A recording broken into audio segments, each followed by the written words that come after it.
One of the child,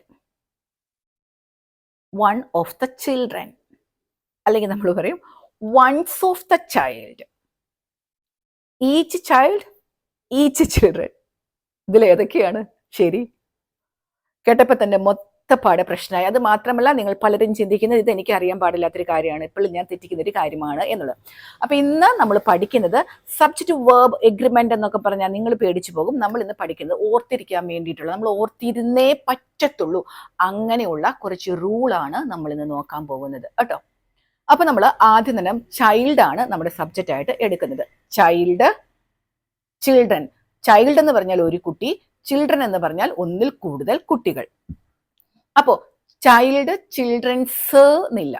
children's എന്ന് പറയാൻ നമ്മൾ കുട്ടികൾ എന്ന് പറയാൻ ചിൽഡ്രൻസ് ഉപയോഗിക്കില്ല.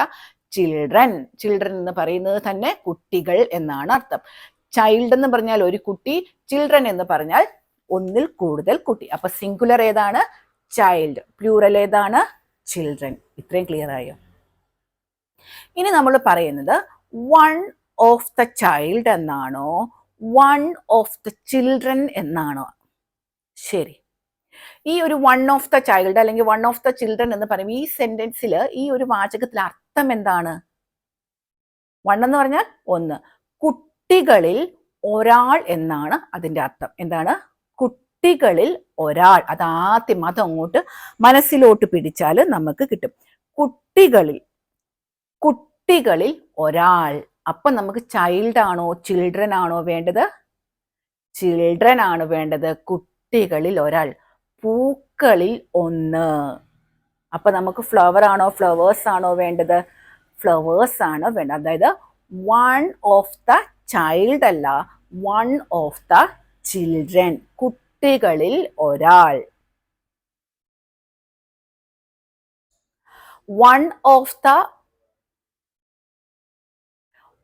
ഓഫ് ദ ചൈൽഡ് എന്ന് പറഞ്ഞാൽ എന്തേ ആവുള്ളൂ? കുട്ടിയിൽ ഒരാൾ. കുട്ടിയിൽ ഒരാൾ എന്ന് പറയാൻ അങ്ങനെ ഇതുണ്ടോ?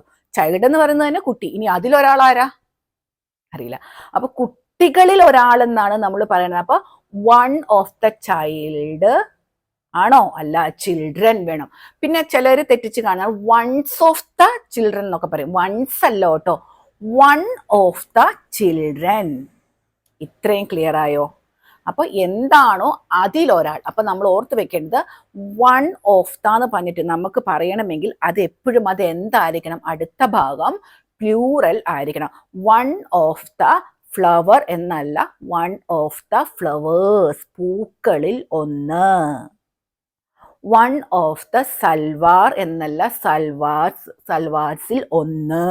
അപ്പോൾ വൺ ഓഫ് ദ കഴിഞ്ഞിട്ട് മറ്റത് പ്ലൂറൽ ആയിരിക്കണം. ഇനി അടുത്ത പ്രശ്നം, പ്ലൂറൽ ആണെന്ന് നമ്മൾ പറഞ്ഞു.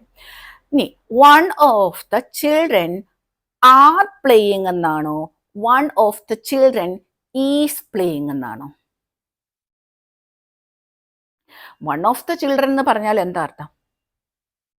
കുട്ടികളിൽ ഒരാൾ. അപ്പൊ നമ്മൾ ഒരാളുടെ കാര്യമല്ലേ പറയുന്നത്. അപ്പൊ നമുക്ക് അവിടെ ഈസ് ആണോ ആറാണോ? ഈസ് ആണ് വേണ്ടത്. അത് നിങ്ങൾ മനസ്സിൽ അങ്ങോട്ട് പതിയട്ടെ. One of the children is playing. Are playing അല്ല. നമ്മൾ ചിൽഡ്രൻ എന്ന് പറഞ്ഞെങ്കിൽ പോലും എന്താണ് നമ്മൾ ഉദ്ദേശിക്കുന്ന ആ സെന്റൻസിൽ? കുട്ടികളിൽ ഒരാൾ കളിക്കുകയാണ്.